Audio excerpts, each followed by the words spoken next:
और संस्कार धानी का हाल जानेंगे रिपोर्टर देवाशीष झा के साथ। सरगुजा के सियासत का हाल जानेंगे गोल्डी गजोरिया के साथ। छत्तीसगढ़ में कांग्रेस के पूर्व महामंत्री और वर्तमान में बीजेपी का दामन थाम चुके चंद्रशेखर शुक्ला ने राहुल गांधी पर जमकर हमला किया है।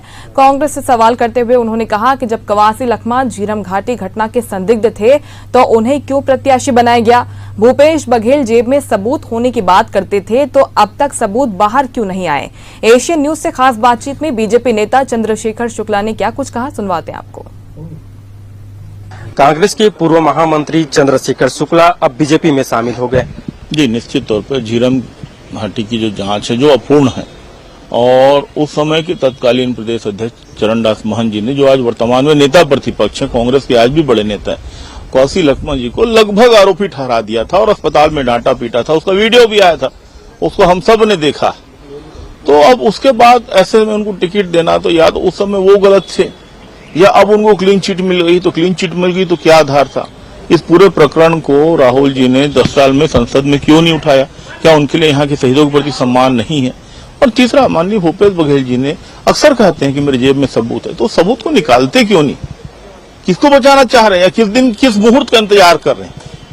भूपेश बघेल मुख्यमंत्री भी थे, उनके जेब में इससे मुख्यमंत्री से पहले जेब में जो है सबूत होने की बात कहते थे, लेकिन अभी तक जो है वो सबूत सामने नहीं आ पाया। वही तो मेरा भी कहना है कि वो सबूत किस मुहूर्त का इंतजार कर रहे हैं, वो सबूत निकालते क्यों नहीं? सरकार थी तो भी नहीं निकला वो सबूत, तो या तो किसी को बचा रहे हैं या कोई अभिजात मुहूर्त का इंतजार कर रहे हैं। तो अभिजात मुहूर्त है कब का, या फिर किसी को बचा रहे हैं? मेरे लिए तो दोनों प्रश्न है, किसी को बचा तो नहीं रहे। एक शंका तो यह भी होती है। राजनांदगांव के सांसद और बीजेपी लोकसभा प्रत्याशी संतोष पांडे ने पूर्व मुख्यमंत्री भूपेश बघेल पर निशाना साधा। उन्होंने कहा कि पूर्व मुख्यमंत्री भूपेश बघेल झीरम घाटी नरसंहार के सबूत दें। इस दौरान उन्होंने कवासी लखमा को लेकर भी बयान दिए। हमारे संवाददाता ने बीजेपी प्रत्याशी संतोष पांडे से खास बातचीत की है, क्या कुछ कहा उन्होंने, सुनवाते हैं आपको। अभी हमारे साथ राजनांदगांव के सांसद संतोष पांडे जी हैं, और कल एक लेटर बम फूटा है। पूर्व संगठन प्रभारी महामंत्री चंद्रशेखर शुक्ला ने आरोप लगाया है कि राजनांदगांव के जो झीरम में कांड हुआ था तो राजनांदगांव के शहीद हुए थे, और 2018 के पहले भूपेश बघेल के पास इस झीरम कांड का पूरा सबूत था, ऐसा भूपेश बघेल जी बोलते थे। आज भूपेश बघेल जी यहाँ से राजनांदगांव से चुनाव लड़ रहे हैं, तो क्या जनता की, यहाँ पे जनता के लिए न्याय करने के लिए, जनता को जानकारी देने के लिए कि इस हत्याकांड का, झीरम हत्याकांड का और उदय मुदलियार की हत्याकांड का कौन जिम्मेदार था, जो उनके जेब में था 2018 के पहले तक, वो अभी तक नहीं आ पाया है। यहाँ से लोकसभा लड़ रहे हैं, उन्होंने मांग की है कि ये मामले को सामने लाएं। बताएं।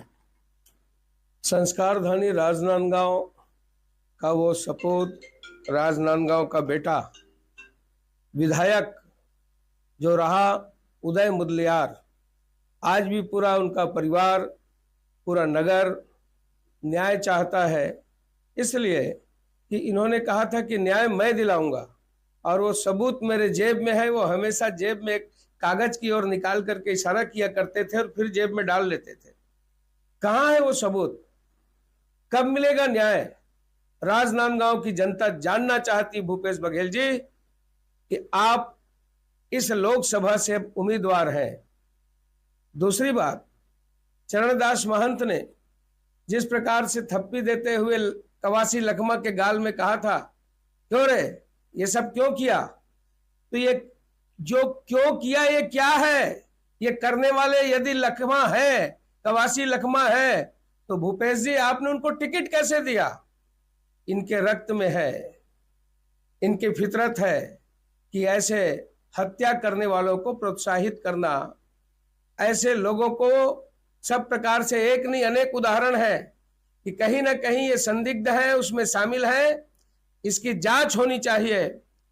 आपको मालूम है राजनांदगांव के मानपुर क्षेत्र में सुरजूराम टेकाम, जिन्होंने कहा था काट डालो मार डालो, किसी को अंदर आने मत देना, वापस न जाने पाए, उसको गलवहिया करके सीएम हाउस के अंदर ले जाते थे भूपेश बघेल जी। जो अंबेडकर समाज है उनके बारे में आप क्या कहना चाहेंगे? सबसे पहले इस राष्ट्र के ऐसे संविधान के निर्माता, जिस पर पूरे राष्ट्र को नहीं पूरे विश्व पर गर्व है, आज हम उन्हें नमन करते हैं, स्मरण करते हैं। और पंचतीर्थ भी जिन्होंने बनाया, वास्तव में माननीय नरेंद्र मोदी जी ने और उनको सही स्थान सम्मान देने का काम किया। इतना ही नहीं, आज पूरे विश्व में अंबेडकर जी को जाना जाएगा। पंचतीर्थ में जिस प्रकार से सम्मान दिया है, यही तो मोदी जी की विशेषता है। क्या होगा? अमित शाह जी आ रहे हैं, धारा 370 को खत्म करने वाले और सिटीजन अमेंडमेंट एक्ट, जो इस देश में ऐसे हमारे जैन, बौद्ध, सिख, हिंदू बंधु जो विदेश की धरती में प्रताड़ित होते थे, आना चाहते थे, किंतु कांग्रेस द्वार बंद कर रखी थी, उन्होंने खोला।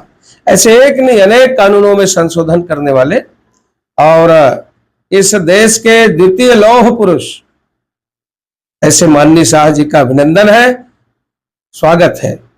बात करने के लिए धन्यवाद। ये थे हमारे साथ राजनांदगांव के लोकसभा प्रत्याशी संतोष पांडे जी, जो दूसरी बार लड़ रहे हैं। 26 तारीख को चुनाव, देखते हैं इस चुनाव में क्या होगा। एशियन न्यूज से देवाशीष, राजनांदगांव, छत्तीसगढ़। राजनांदगांव संस्कार धानी का हाल जानेंगे रिपोर्टर देवाशीष झा के साथ। सरगुजा के सियासत का हाल जानेंगे गोल्डी गजोरिया के